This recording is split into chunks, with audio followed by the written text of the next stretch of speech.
System का unit 1 देखने वाले हैं शुरू से। तो सबसे पहले हम ये देख लेते हैं कि ऑपरेटिंग सिस्टम का स्ट्रक्चर किस तरह से होता है, ठीक है ना। फिर देख लेंगे हम इसका फंक्शनैलिटी, सर्विसेज, सारा कुछ। यूनिट 1 जितना भी होगा हम पूरा एक वीडियो में कवर करने की कोशिश करेंगे। तो देखिए, ऑपरेटिंग सिस्टम में जो होता है ना, हार्डवेयर सबसे नीचे, अगर इसको हम लेवल 1 बोलें तो हार्डवेयर कहीं ना कहीं लेवल 1 पे है और उसके जस्ट ऊपर, जस्ट सटा हुआ ऑपरेटिंग सिस्टम रहता है। और ऑपरेटिंग सिस्टम है तभी कोई एप्लीकेशन सॉफ्टवेयर, या फिर जैसे कि ऑपरेटिंग सिस्टम एक सिस्टम सॉफ्टवेयर है और सिस्टम सॉफ्टवेयर कुछ और भी हो सकते हैं, जैसे डिवाइस ड्राइवर। सपोज आप प्रिंटर यूज कर रहे हैं तो प्रिंटर के लिए अलग अलग आपको एक सिस्टम सॉफ्टवेयर डाउनलोड करना पड़ेगा, डिवाइस ड्राइवर।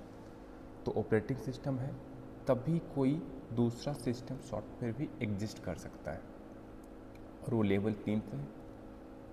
और उसके ऊपर यानी हम जो लोग होते हैं यूजर, वो with the help of application software या फिर सिस्टम सॉफ्टवेयर से इंटरेक्ट करते हैं। यानी कि इसका स्ट्रक्चर बनाना बहुत ही आसान है। सबसे पहले आपको हार्डवेयर देना, उसके बाद ऑपरेटिंग सिस्टम, उसके ऊपर एप्लीकेशन सॉफ्टवेयर, उसके ऊपर यूजर। करेक्ट। अब बात करते हैं हम लोग how will I define operating system. तो डिफिनेशन की बात करें तो हम आपको एक नहीं 3-4 डिफिनेशन बताने वाले हैं, ठीक है। तो आपको जो भी याद रहे आप वो ज़रूर लिख दीजिएगा एग्ज़ाम में। तो पहला डिफिनेशन की बात करें तो जैसा कि हम लोग देख लिए कि ऑपरेटिंग सिस्टम एक सिस्टम सॉफ्टवेयर है जो कि सिस्टम के लिए काम करता है। जिसको ये समझ नहीं आ रहा है कि what is system software and what is application software, तो सीधा ये समझ लीजिए, सिस्टम सॉफ्टवेयर सिस्टम के लिए काम करता है और एप्लीकेशन सॉफ्टवेयर यूजर के लिए काम करता है, ठीक है। तो operating system is a system software जो कि मैनेजर के नाम से भी जाना जाता है। यानी जो ऑपरेटिंग सिस्टम होता है ना, सारे हार्डवेयर डिवाइसेस, सपोज इस एप्लीकेशन को, सपोज आप पबजी खेल रहे, कुछ भी, मतलब MS वर्ड, MS एक्सेल खोले हुए, वो एप्लीकेशन सॉफ्टवेयर है। या फिर device driver, suppose printer device driver, वो सिस्टम सॉफ्टवेयर है। उसको कितना मेमोरी चाहिए, कितना उसको CPU चाहिए, कितना इनपुट आउटपुट चाहिए, वो एप्लीकेशन मांगेगा इस ऑपरेटिंग सिस्टम से, क्योंकि ऑपरेटिंग सिस्टम ही मैनेजर है।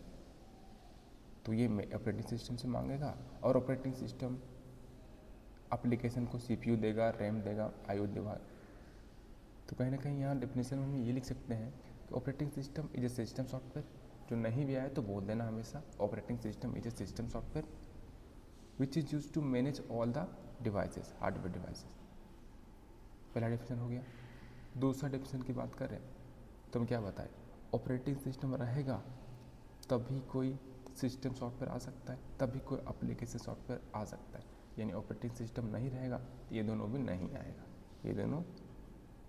ये दोनों आने का कारण क्या है, ऑपरेटिंग सिस्टम। तो दूसरा डिफिनेशन हम ये लिख सकते हैं कि operating system is a system software that provides platform for the application software and system software. हो गया।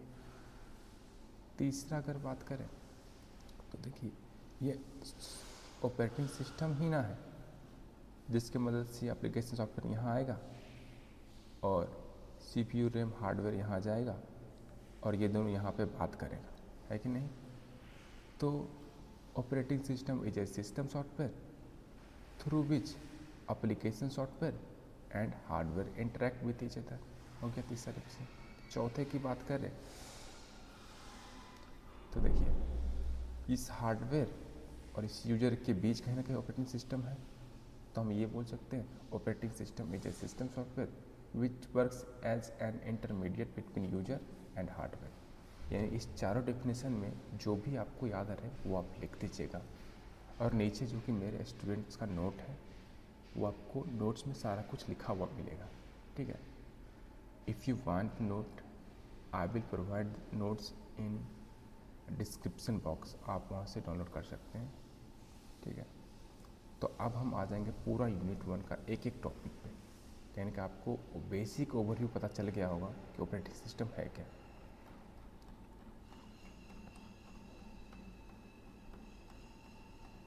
तो यहाँ से ऑपरेटिंग सिस्टम, जैसा कि आप लोगों को मैं पहले ही बता दिया ऑपरेटिंग सिस्टम का डेफिनेशन, कि ऑपरेटिंग सिस्टम एक सिस्टम सॉफ्टवेयर है जिसका काम सब कुछ को मैनेज करने का है।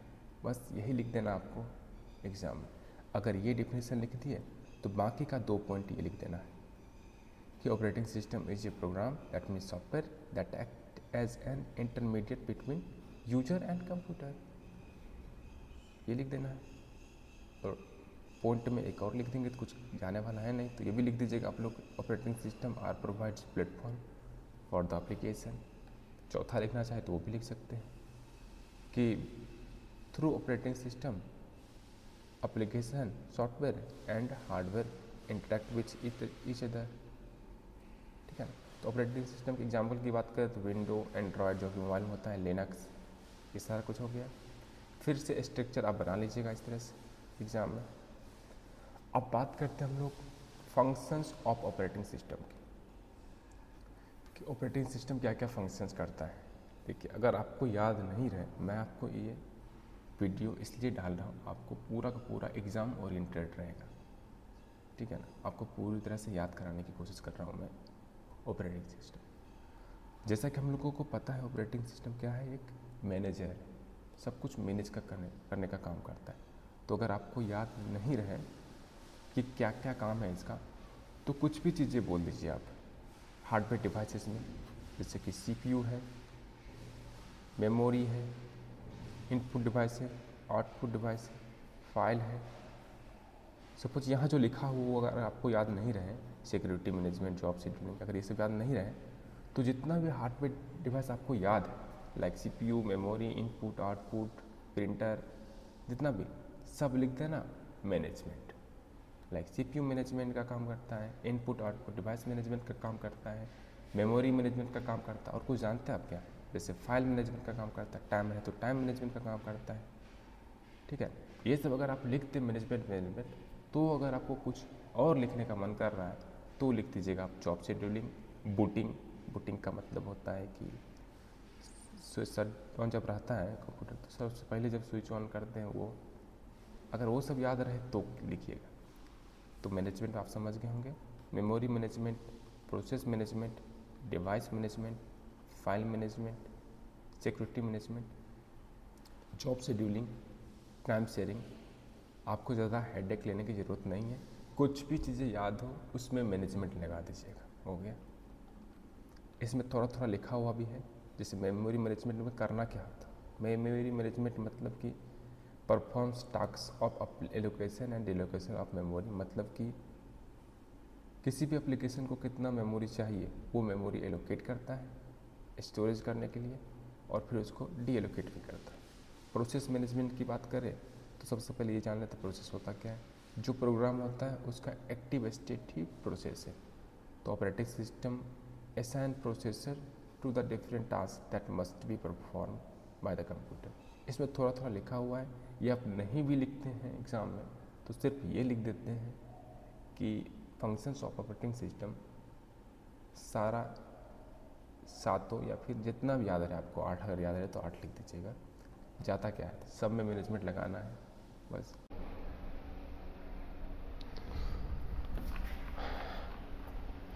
हेलो एवरीवन, तो हमारा नेक्स्ट टॉपिक है generation of operating system, correct.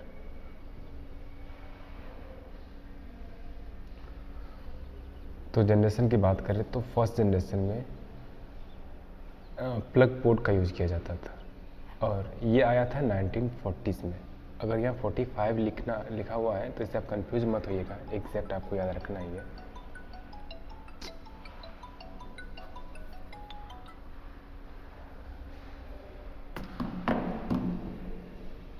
आप इसे इस तरह से याद रख सकते हैं 1940s से लेकर 50s तक, उसमें आया था प्लग बोर्ड, ठीक है ना। प्लग बोर्ड मतलब आप देखते हैं प्लग बोर्ड में ये है कि इलेक्ट्रिक वायर्स आराम से लगाओ, 2 मशीन के पार्ट्स एक दूसरे से कनेक्ट हो गया, काम करना शुरू हो गया, ठीक है। और 1940 से पहले कोई भी ऑपरेटिंग सिस्टम नहीं था, ठीक है। ये हो गया फर्स्ट जनरेशन। सेकेंड जनरेशन की बात करें 1940 से 50 तक तो फर्स्ट जनरेशन था, उसके बाद 50 से लेकर 60 तक यानी 55, 65 तक आ चुका था बैच ऑपरेटिंग सिस्टम, जिसमें होता था कि एक बैच बना करके ऑपरेटिंग सिस्टम को सीपीयू को दे दिया जाता था। वो आगे हम देखेंगे अच्छे से, ठीक है। और थर्ड जनरेशन की बात करें तो थर्ड जनरेशन में आया था मल्टी प्रोग्रामिंग ऑपरेटिंग सिस्टम, ठीक है। और ये चला था 1960 से लेकर के 80s तक। फोर्थ जनरेशन की बात करें तो इसमें डिस्ट्रीब्यूटेड ऑपरेटिंग सिस्टम आ चुका था, डिस्ट्रीब्यूटेड ऑपरेटिंग सिस्टम, और इसका ड्यूरेशन था 1980 से अभी भी यूज हो रहा है। फिफ्थ की बात करें तो फिफ्थ में वैसे ऑपरेटिंग सिस्टम जो AI बेस्ड, जैसे गूगल सिरी को भी एम्बेड कर दिया गया है, ठीक है। आई होप कि ये सारों जनरेशन आपको याद हो चुका होगा नाम। पहला का plug board, batch operating system, multi programming, यहाँ पे डिस्ट्रीब्यूटेड ऑपरेटिंग सिस्टम, और पांचवा में AI बेस्ड। ये सबको याद रखने की ज़रूरत आपको नहीं है। ये सब ये है कि उसमें कौन सा प्रोसेसिंग डिवाइस यूज होता था। जैसे फर्स्ट जनरेशन में वैक्यूम ट्यूब, दूसरा में ट्रांजिस्टर, तीसरा में इंटीग्रेटेड सर्किट, चौथा में VLSI और पांचवा में ULSI, ultra large scale integrated circuit, ठीक है।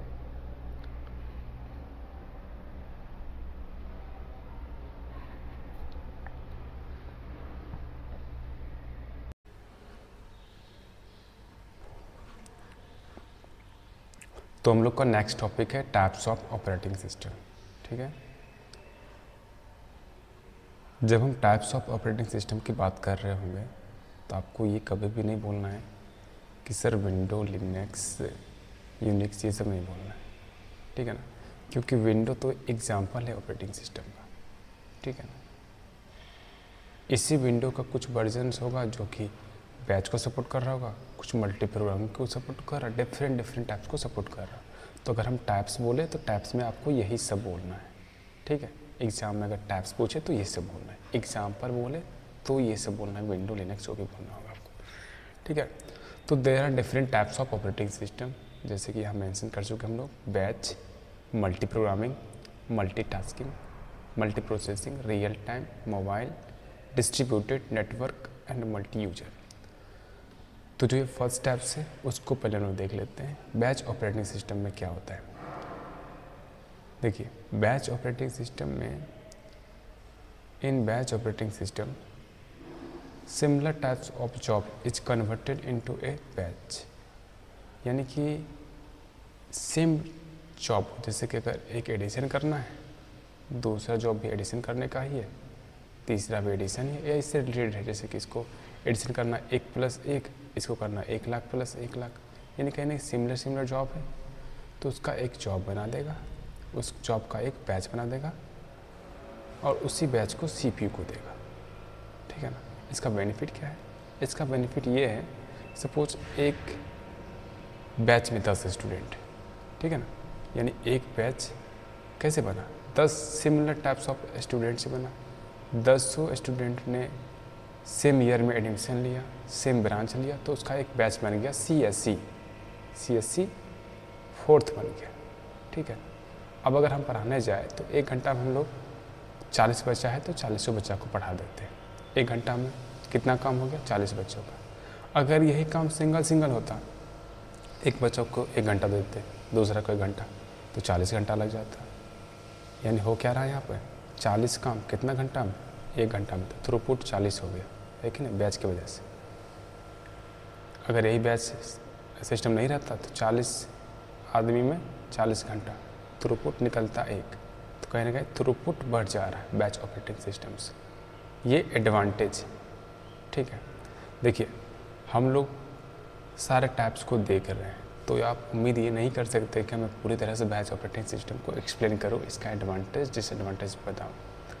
अगर आपको लगता है कि सर मुझे बैच ऑपरेटिंग सिस्टम के बारे में पूरे अच्छे से जानना है, तो आप प्लीज़ कमेंट कीजिए, मैं डेडिकेटेड वीडियो बना दूंगा उसके लिए, ठीक है।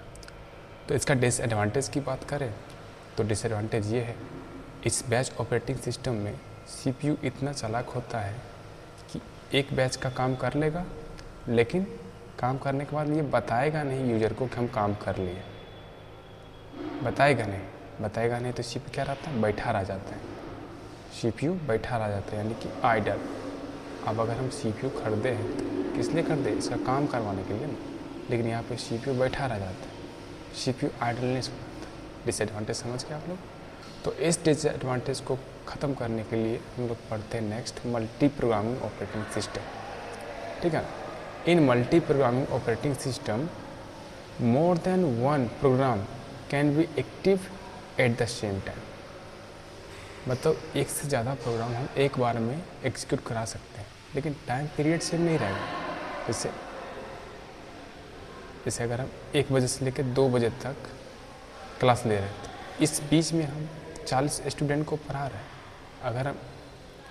अगर बात करें 1 बाय 1, क्योंकि ये सिंगल प्रोसेसिंग है, तो एक बार में कहीं ना कहीं एक ही काम करेगा, लेकिन सबका ख़त्म एक ही बार करेगा। ठीक है, तो इसका मेन एडवांटेज ये है कि सारा जॉब मेमोरी में रख दिया जाता है। ठीक है, CPU अगर एक जॉब को एग्जीक्यूट किया तो तुरंत दूसरा भी चला जाएगा, यानी CPU को आराम ही नहीं करने देगा।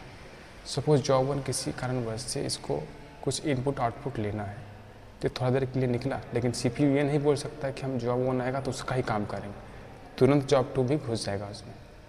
मतलब CPU का यूटिलाइजेशन अच्छे से होगा। यानी कि इसका एडवांटेज की बात करें तो CPU यूटिलाइजेशन अच्छे से। डिसएडवांटेज की बात करें तो वो क्या है, डिसएडवांटेज ये है, सपोज जॉब 1 गया, क्योंकि यहाँ पर कुछ रिस्ट्रिक्शन है नहीं कि 2 सेकेंड में तुमको निकल जाना है, तो जॉब 1 गया और पूरा काम करवाया तब निकला और ले लिया बहुत सारा टाइम, तो रिस्पॉन्स देने में जॉब 2 को ज़्यादा टाइम लेगा, है कि नहीं। तो डिसएडवांटेज यही है, रिस्पॉन्स टाइम का प्रॉब्लम।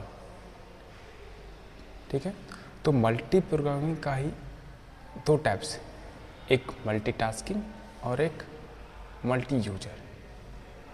तो इस रिस्पॉन्सिव को ख़त्म करने के लिए नेक्स्ट टाइप्स है, वो है मल्टीटास्किंग ऑपरेटिंग सिस्टम। मल्टीटास्किंग होता है ये है कि मोर than one task at the same time can execute. Suppose कोई ऑपरेटिंग सिस्टम है, यहाँ पर हम 3 चीज़ें खोले हुए हैं, MS Word, MS Excel, PPT, PowerPoint presentation. ठीक है,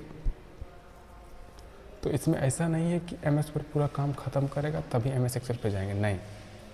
सपोज MS वर्ड को हम टाइम क्वांटम दे दिए है 2 सेकेंड का, 2 सेकेंड का दे दिए, तो 2 सेकेंड यहाँ पे देंगे टाइम, तुरंत चले जाएंगे MS एक्सेल पे, फिर चले जाएंगे PPT पे। यानी उसमें जो प्रॉब्लम हो रहा था रिस्पॉन्सिव का, इसमें वो प्रॉब्लम ख़त्म कर दिया, है कि नहीं। लेकिन इसका डिसएडवांटेज क्या है, हमेशा स्विच करना पड़ रहा है, हमेशा स्विच करना पड़ रहा है, यानी ओवरहेड कहीं ना कहीं बढ़ा दिया है, CPU का ओवरहेड बढ़ा दिया स्विच। ठीक है ना, स्विच जो कर रहा है इसके कारण। और एक और क्या है, मल्टी यूजर ऑपरेटिंग सिस्टम। तो मल्टी यूजर ऑपरेटिंग सिस्टम का ऊपर फिगर है, उससे समझ लेते हैं। ठीक है, देखिए मल्टीटास्किंग में ये हो रहा था कि बहुत सारे टास्क थे, लेकिन मल्टी यूजर में ये है ना कि आदमी बहुत सारा है, यूजर बहुत सारा है, और एक CPU है, बहुत सारा आदमी है। तो CPU जो है ना सबको बोल दे, यानी कि एक CPU है और 5 दोस्त मिलकर यूज करना चाह रहा है, तो अच्छी बात क्या है, अच्छी बात यह है रिसोर्सेज का शेयरिंग हो रहा है, यानी रिसोर्सेज का यूटिलाइजेशन अच्छे से हो रहा है, कम रुपया में ज़्यादा आदमी काम चला पा रहा है। ठीक है ना, तो CPU जैसे कि टाइम क्वांटम दे देगा यूजर को, ये 2 सेकेंड यूज करेगा, ये भी 2 सेकेंड यूज करेगा, उसके बाद इसको दे देगा। यहाँ भी टाइम शेयरिंग का कॉन्सेप्ट है कि नहीं। ये एडवांटेज हो गया रिसोर्स शेयरिंग। डिसएडवांटेज की बात करें तो सपोज यूजर 5 एक्टिव है, स्टेट में है, ये एक्टिव होने के बाद गया, इसका कुछ डॉक्यूमेंट CPU में पड़ा रह गया, कुछ लॉगिन वगैरह कुछ भी, तो यूजर 6 भी देख लेगा वो। डिसएडवांटेज की बात करें तो सिक्योरिटी इशू। ठीक है ना, तो हम लोग क्या क्या देख लिए, batch operating system, multi programming, और मल्टी प्रोग्रामिंग का ही ये दोनों कहीं ना कहीं पार्ट है, थोड़ा सा इन्हेंस्ड वर्जन है मल्टी यूजर और मल्टीटास्किंग। मल्टीटास्किंग में क्या होता है मल्टीटास्किंग ये होता है मोर देन वन टास्क रहता है खुला, और मल्टी यूजर में मोर देन वन यूजर होते हैं, ठीक है।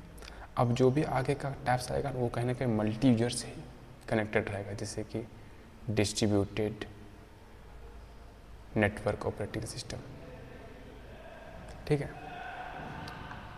तो अब हम आते हैं नेक्स्ट टैब्स के ऊपर, जो कि है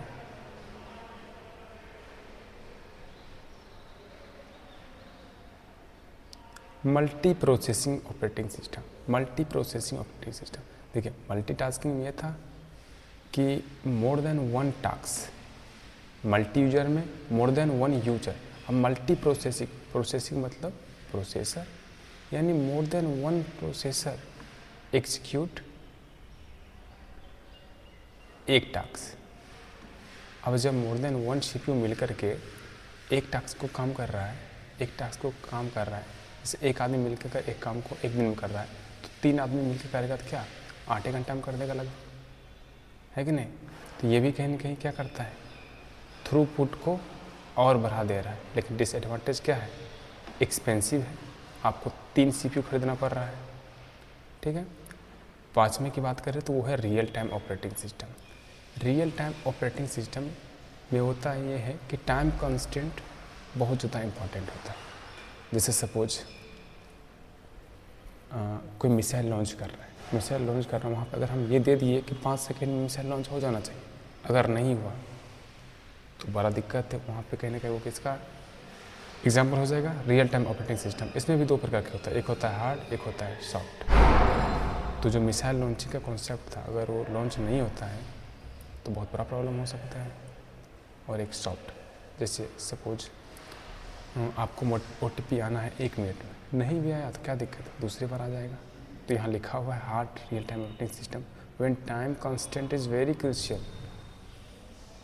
soft real time operating system when time constant is not very crucial. जैसे कि इसका example operating system used in missile launching, और सॉफ्ट का online streaming, online video game. जैसे कि अगर हम कोई वीडियो अपलोड करें तो हम चाहते हैं कि आप वीडियो देखें, लेकिन नहीं भी देखिएगा तो कोई दिक्कत नहीं है। नेक्स्ट है मोबाइल ऑपरेटिंग सिस्टम, वैसा ऑपरेटिंग सिस्टम जो मोबाइल सपोर्ट करता है, जैसे एंड्रॉयड, मैकओएस। 7th है distributed operating system. In distributed operating system world wide distinct computer work as single unit, यानी कि अमेरिका में, USA में, पाकिस्तान में अलग अलग आदमी एक सिंगल यूनिट की तरह काम कर रहा है। तो यह है डिस्ट्रीब्यूटेड ऑपरेटिंग सिस्टम, ठीक है ना। जैसे कि एक अलग work station, terminal, file server, अलग work station, computer, TV server, सब इससे कनेक्टेड है और एक जैसा काम कर रहा है। जैसे हम लोग कभी इसका एग्जांपल ये देख सकते हैं हम लोग, AWS cloud based services, cloud based services, यहाँ पे डिस्ट्रीब्यूटेड ऑपरेटिंग सिस्टम का कॉन्सेप्ट यूज होता है, ठीक है ना। और इसका एग्जांपल हम ये लिख सकते हैं, गूगल्स का एक बॉर्ग ऑपरेटिंग सिस्टम है, वो एग्जांपल इसका, ठीक है। अब नेटवर्क ऑपरेटिंग सिस्टम क्या होता है, नेटवर्क ऑपरेटिंग सिस्टम में भी सेम ही काम होता है, मगर ये होता है कि लोकली होता है और एक नेटवर्क के होता है। इन network operating system allow file sharing and data communication among interconnected network. यहाँ भी कहने के सेम फिगर है, लेकिन इसमें यह है कि अलग अलग क्लाइंट अलग अलग ऑपरेटिंग सिस्टम यूज कर सकता है। ये अलग, ये अलग, ये अलग, ये अलग हो सकता है, ये सेपरेटली लगे, लेकिन यहाँ पे एक जैसा काम करेगा, एक सिंगल यूनिट की तरह। और ये लोकली होता है, सपोज एक कॉलेज में हो, और ये वर्ल्ड वाइड रहता है, ठीक है। और एक है मल्टी यूजर जो कि आगे हम देख चुके हैं। तो ये तीनों कहीं ना कहीं सेम ही लग रहा है। तो इस तीनों में मेजर डिफरेंस है क्या, मल्टी यूजर में ये है, ये जो क्लाइंट है ना, क्लाइंट ये तीनों एक सर्वर से कनेक्टेड रहेगा, एक सर्वर एक मशीन से। और ये जो नेटवर्क ऑपरेटिंग सिस्टम होता है वो एक नेटवर्क पे होगा, वो एक सेम नेटवर्क पे होगा, सेम नेटवर्क पे होगा लोकली, सेम नेटवर्क लोकली। और यहाँ जो होता है, सपोज ये दूसरे सर्वर से कनेक्ट रहेगा, ये दूसरे सर्वर से कनेक्टेड रहेगा, ये तीसरे सर्वर से कनेक्टेड रहेगा, यानी डिस्ट्रीब्यूटेड में connected node, connected computer can use distinct machines, distinct server, but multi user में सब सेम सर्वर से कनेक्टेड रहेगा और नेटवर्क में ये सेम नेटवर्क पे लोकली काम करेगा। ये तीनों में डिफरेंस भी समझ गए आप लोग। और एक है embedded operating system. Embedded operating system वैसा ऑपरेटिंग सिस्टम जो एक स्पेशल काम करे, जैसे कि वॉशिंग मशीन में जो लगता हो, ठीक है ना। यानी 10 ऑपरेटिंग सिस्टम का हम लोग अच्छे से समझ गए। अब अगर एग्जाम्पल की बात करें तो एम्बेडेड ऑपरेटिंग सिस्टम में का एग्जाम्पल हो जाएगा VxWorks, जो कि रियल टाइम ऑपरेटिंग सिस्टम है, वॉशिंग मशीन में भी यूज होता है। मल्टी यूजर की बात करें तो यहाँ पर हम लोग यूनिक्स ले सकते हैं, Unix operating system. Network operating system की बात करें तो लिनक्स, विंडो भी ले सकते हैं जो विंडो 3 के बाद का हो। डिस्ट्रीब्यूटेड की बात करें तो डिस्ट्रीब्यूटेड ऑपरेटिंग सिस्टम में गूगल्स का बोर्ग जो बताए, बोर्ग कहाँ यूज होता है, cloud based services, cloud based services distributed. Mobile operating system तो जान ही रहे आप लोग, एंड्रॉयड, मैक ओएस भी आ चुका है। और रियल टाइम ऑपरेटिंग सिस्टम का एग्जांपल बोल लेते तो hard real time operating system जैसे मिसाइल वगैरह में जो होगा वो VxWorks ही हो जाता है। और सॉफ्ट में Linux. Multi processing operating system मतलब मल्टीपल प्रोसेस लगाकर, इसका विंडो एग्जांपल ले सकते हैं, विंडो 3 के बाद वाला। मल्टीटास्किंग में भी विंडो 9, विंडो 9, 10, ठीक है। मल्टी प्रोग्रामिंग में विंडो 3 और बैच ऑपरेटिंग सिस्टम में विंडो 3 से पहले यानी विंडो 95। देखिए ये कंप्लीट हो गया।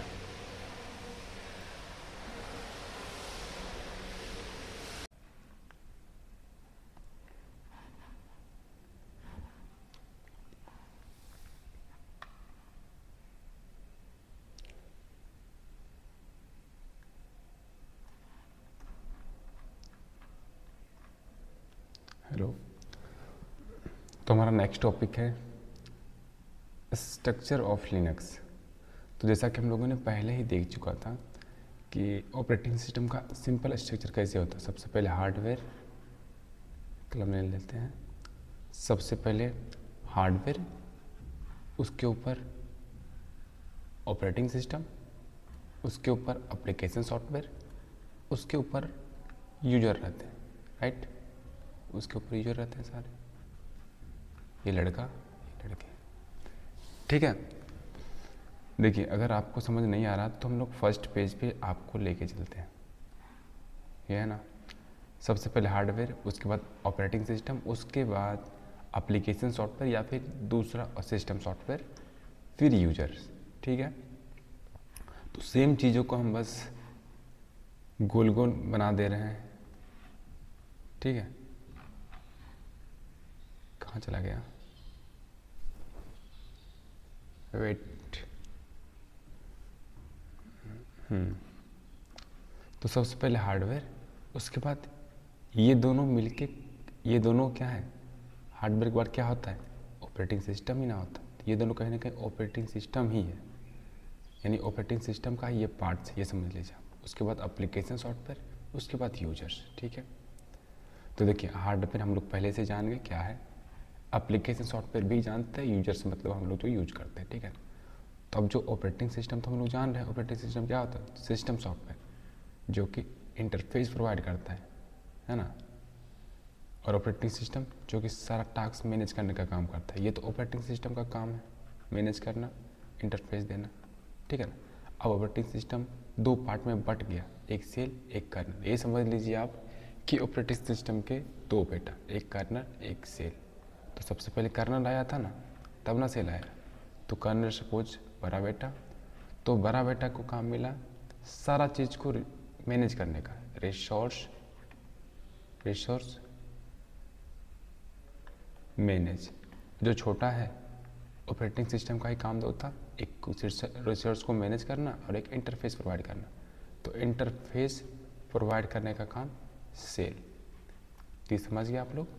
Colonel is the inner part of operating system that manage all the resources and shell, इसके बाद में आया shell is the outer part of operating system that provide interface. दोनों समझ गए आप लोग। यहाँ लिखा हुआ है it is inner part which manage all the resources, shell में आउटर पार्ट जो कि प्रोवाइड इंटरफेस। अब देखिए ऑपरेटिंग सिस्टम बनाने के 3 तरीके हो सकते हैं, 3 नहीं और भी ज़्यादा तरीके हैं, ठीक है, लेकिन यहाँ पे 3 मेन सेट। एक मोनोलिथिक में ये होता है कि एक ही कर्नल सारे चीज़ों को मैनेज करेगा। यहाँ लिखा हुआ in monolithic operating system single large kernel, इतना बड़ा कर्नल रहेगा कि सारे टास्क को कर्नल मैनेज एवरीथिंग। और लेड ऑपरेटिंग सिस्टम इस तरह से बनता है, लेयर बाय लेयर बनेगा। एक लेयर बना, फिर दूसरा लेयर, फिर तीसरा लेयर, चौथा लेयर, 5वां लेयर, 6ठा लेयर, इस तरह से बनेगा। माइक्रो कर्नल की बात करें, माइक्रो मतलब जितना छोटा हो सके, माइक्रो मतलब जितना छोटा हो सके, और कर्नल मतलब कर्नल, यानी कि इस स्ट्रक्चर में मिनिमल कर्नल का यूज करके हम जो ज़रूरी टास्क है बस उसे मैनेज करेंगे। सपोज कोई इंसान बहुत ज़्यादा पैसा है तो उसको सिर्फ files, collection of inter related record. अब आपको ये समझ नहीं आ रहा सर ये रिकॉर्ड क्या है, तो मैंने रिकॉर्ड को भी आगे लिखा है कलेक्शन ऑफ रिलेटेड फील्ड। अब आपको ये समझ नहीं आ रहा होगा कि फील्ड क्या है, तो फील्ड में लिखा मैंने सिंगल पीस ऑफ इंफॉर्मेशन। अब आपको ये समझ नहीं आ रहा होगा कि इंफॉर्मेशन क्या है। इंफॉर्मेशन में लिखें मीनिंगफुल डाटा। अब डाटा समझ नहीं आ रहा होगा आप लोगों को, तो डाटा भी लिखा मैंने। रॉ फैक्ट्स ऑफ एनीथिंग, ठीक है ना, यानी कि सबसे पहले हमको डाटा पढ़ना होगा, ठीक है ना। रॉ फैक्ट्स ऑफ एनीथिंग, जैसा कि हम लोग हमेशा एग्जाम्पल ऐसा ही लेते हैं। सपोज देर आर 15 बॉयज़, ठीक है ना, और उसमें से हमको सिर्फ 5 लड़के चाहिए, ठीक है, जिसकी मतलब शादी करवानी है, कुछ भी करवानी है। तो 50 लड़का क्या है, वो डाटा है, लेकिन मेरे लिए वो जो 5 लड़के आए थे जिसको पकड़ना है हमको, वो 5 क्या है, इंफॉर्मेशन, ठीक है ना। तो ये 5 कहाँ से आया था, डाटा से ही ना आया था। तो meaningful data is known as information. तो डाटा से क्या बन गया, इंफॉर्मेशन हो गया ना यार। Data information clear. Raw facts of anything is data, और वही डाटा अगर मीनिंगफुल है तो इंफॉर्मेशन बन गया। अब वही single piece of information is known as field. Suppose जैसे कोई वो लड़का जो आया था, वो लड़का में हम उसका नाम पूछेंगे, उसका नाम होगा, उसका एज होगा, और उसका कुछ रोल नंबर होगा, ठीक है ना। तो एक इन्फॉर्मेशन, नाम पूछे तो सपोज कुछ नाम, क्या नाम रखते हैं, राम, ठीक है ना, या फिर कुछ भी ले सकते हैं आप लोग, चाहे तो बादल भी ले सकते हैं, ठीक है। तो एक single piece of information is known as field. Suppose यहाँ पे लिखा हुआ है नाम, रोल नंबर, तो एक इन्फॉर्मेशन, नाम पूछे तो ब्यूटी, तो ये सिंगल पीस ऑफ इंफॉर्मेशन क्या हो गया, यही फील्ड वैल्यू, ठीक है। फील्ड वैल्यू समझ गए आप लोग। अब रिकॉर्ड क्या है, collection of related field. Record यानी इस रो में जितना भी आपको मिलेगा ना, वो एक स्टूडेंट का रिकॉर्ड हो गया, जैसे ब्यूटी 18, एज रहे तो एज, यानी नाम, रोल नंबर, एज, यानी collection of inter related field is known as record. अब एक रिकॉर्ड, यहाँ पे दूसरा रिकॉर्ड, यहाँ पे तीसरा रिकॉर्ड, चौथा रिकॉर्ड, 5वां रिकॉर्ड, ठीक है, यानी 5 रिकॉर्ड का कलेक्शन क्या बन जाएगा, फाइल बन गया। तो आई होप आप लोगों को अच्छे से क्लियर हो गया होगा कि फाइल्स क्या है। Files of inter related record क्या है, रिकॉर्ड मतलब एक स्टूडेंट का सारा डाटा, वो एक रिकॉर्ड, एक स्टूडेंट का रिकॉर्ड है, ठीक है ना। और फील्ड क्या है, वो स्टूडेंट का सिर्फ एक इन्फॉर्मेशन, वो फील्ड वैल्यू है। इन्फॉर्मेशन क्या है, मीनिंगफुल डाटा क्या है, raw facts and figure of anything, समझ गए। तो देखिए इस पूरे रो को DBMS में हम लोग ये बोलते हैं टपल या फिर रो, ठीक है। और इसको बोलते हैं कॉलम को एट्रीब्यूट। कॉलम कहीं ना कहीं ये DBMS का पार्ट है, और ये पूरा है क्या, टेबल। पूरा टेबल क्या है, इसको एक फाइल बोल सकते हैं हम लोग, फाइल। देखिए आप टेंशन मत लीजिए, अगर हम इतना घस फंस दे रहे हैं तो आपको अगर नोट्स में दूंगा तो नोट्स में ये सब हटा दूंगा, ये सब, ठीक है। ये जो घस फंसती है ये सब को हटा दूंगा मैं। अब आते हैं हम लोग सिस्टम कॉल्स।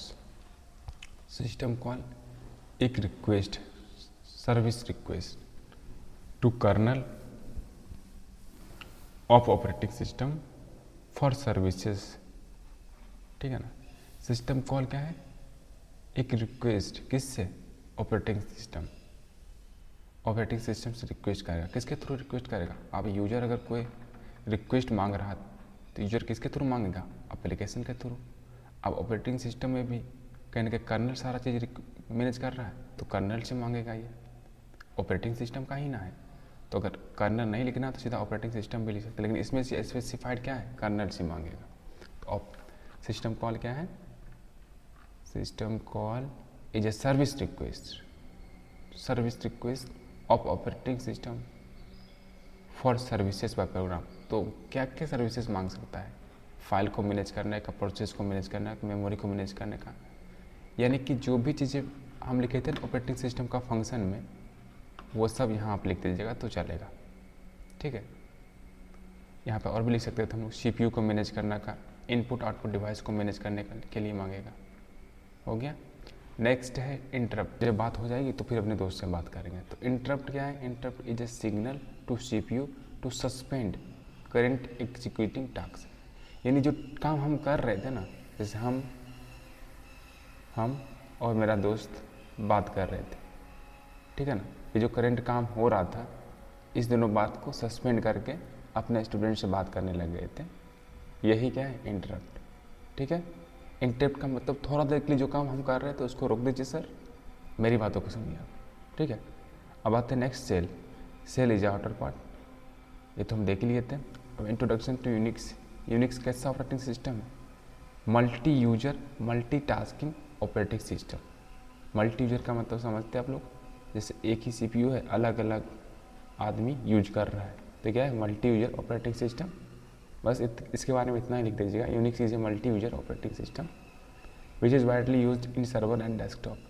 और ये स्ट्रक्चर बना दीजिएगा आप लोग, सेम टू सेम स्ट्रक्चर है, बस इसको गोल गोल बनाया गया है, ठीक है, कोनो दिक्कत की बात नहीं। फिर है सेल कमांड। देखिए सेल कमांड है जो कहीं ना कहीं एक ग्रुप ऑफ टेक्स्ट है, जैसे कि LS यहाँ पे टेक्स्ट है, इसके थ्रू से ही हम लोग यूजर इंटरेक्ट करता है किस ऑपरेटिंग सिस्टम से, which allow user to interact with operating system. ऐसे तो नहीं ना, ऑपरेटिंग सिस्टम से बात करने के लिए यूजर क्या करेगा, ऑपरेटिंग सिस्टम तो सिस्टम सॉफ्टवेयर है, ऐसा थोड़ी नहीं कि खोल के उससे बात करने लग जाएगा यूजर। यूजर कैसे बात करेगा, with the help of command. Shell command allow user to interact मतलब बातचीत कर सके यूजर किससे, ऑपरेटिंग सिस्टम से। कैसे बात करेगा, कमांड के थ्रू, जैसे LS है, CD है। LS का मतलब लिस्ट डायरेक्टरी, मतलब जितना भी मेरे लैपटॉप में जितना भी फाइल्स वगैरह है वो सबको दिखा देगा। LS अगर टैप करेंगे कहाँ पे जा करके, CMD प्रॉम्प्ट में जा करके टैप करेंगे तो दिखा देगा। CD मतलब चेन डायरेक्टरी, CP मतलब कॉपी फाइल्स, RM मतलब remove.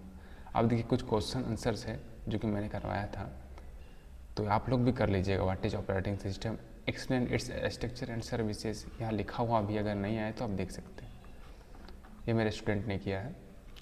What is difference between multitasking and multi processing, ये भी है दूसरा क्वेश्चन।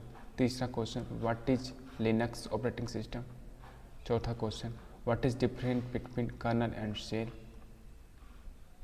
फिर program and process, difference between Unix and Linux. ये सारा क्वेश्चन भी आप लोग कर लीजिएगा।